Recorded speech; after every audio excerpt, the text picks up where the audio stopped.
Well, I'll be happy to answer any questions that I can. We're still in the process of getting all the information from the trainer. There is a chance Josh Jacobs could play. Incognito is still questionable. And we got really good news on Trayvon Mullen. He's got a chance to play this week. And so does LaMarcus Joyner. But again, I won't update the exact nature of their injury until I get further notice from Rod Martin. When you go into this game, will any of these guys play based on whether you're still alive as the game starts? No, we're gonna play the best players that we have available and try to win the game. And we don't have enough bodies to rest players, so we're going to try to win the game in spite of the circumstances. Thoughts on Daryl Worley, like moving around so much and kind of filling in at a number of different spots? That wasn't not the plan. That was more of a necessity. You know, we lose corners, we lose nickels, we lose safeties, we move Worley around. But that is what we have talked about for the last couple months, is using him as a strategic weapon, a guy that can do a number of things. Maybe if it's first down, maybe you want him close to the line of scrimmage. Maybe if there's a great receiver, you want him involved in coverage. There's a lot of things that he can do, and I think yesterday was a great step in that direction. Really proud of him and his performance. What did Sharp do when he came in, and was he the guy going forward right tackle for you? He did okay. You know, he was in a tough spot. We asked him to be a tight end going into the game to give us a different look in the play-action passing game and in the running game, certainly.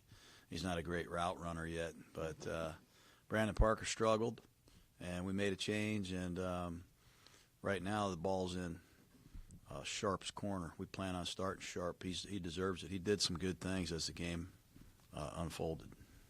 How much attention do you and the coaching staff pay to the other dominoes that need to fall in order for you guys to make the playoffs, if any at all, knowing that you guys also have to prepare for a game? You can't do that. You can't control what's going on. You know, we just got a lot of young players playing. We've been saying that from the beginning. We're going to try and use this as an opportunity to unleash Isaiah Johnson a little bit and hopefully continue to develop our roster and our team and try to win games. And if we get some help, that'll be great. That would be awesome. Like you said, you don't have a lot of control over all that stuff, but do you look at this game as a nice evaluation tool to see kind of who rises to the occasion in a game that could, potentially put you in a playoff situation? That's what we did yesterday. I mean, it was the same situation yesterday.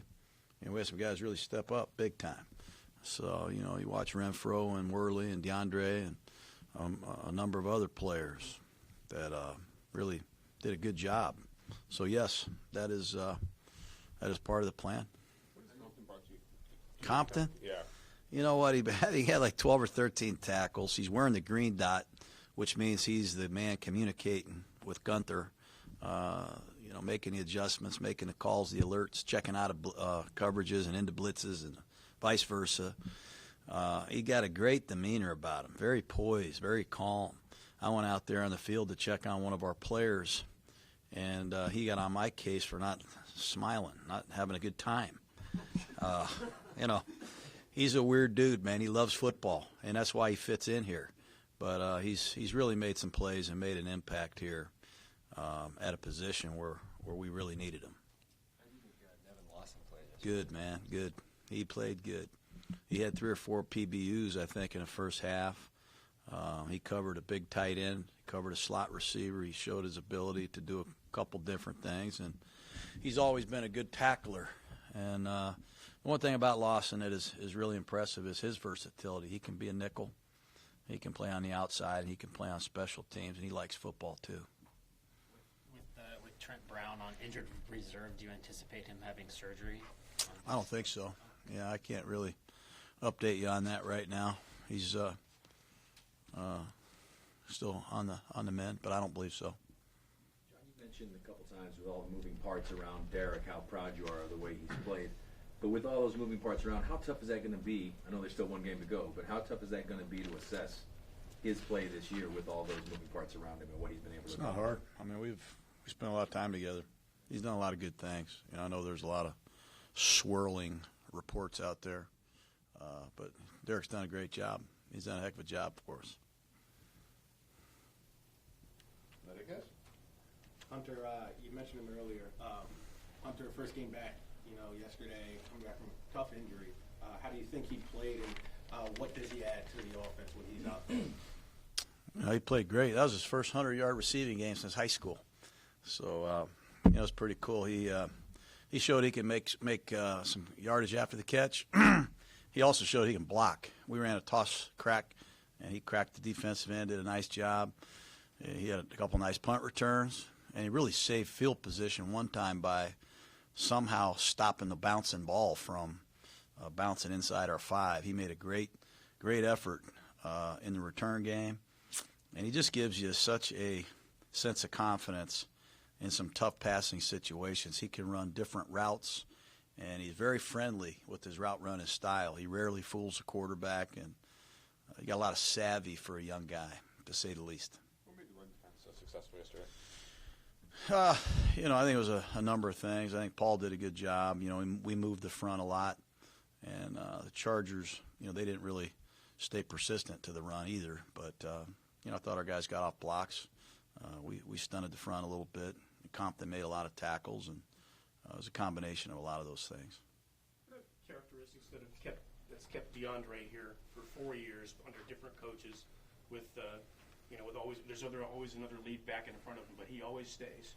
Yeah, when I got here, he got hurt, if you remember, last year in training camp. So we never really got to know him as close as we did till this summer.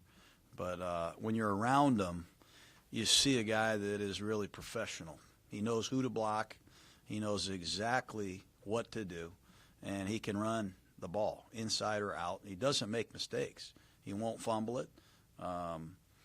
He can run an array of routes. He's comfortable in a no-back formation. He's comfortable behind a fullback. He can run from the offset position in a shotgun. And we came out to start the third quarter. We didn't have enough guys for the kickoff return team, so we threw him out there in the front line. He just knows football. And those are the kind of guys that allow us, I think, to win a game like we did yesterday, because in a tough spot, we can ask him to do a number of things well, and he did it. All right, guys. All right, you guys. Merry Christmas. See you guys.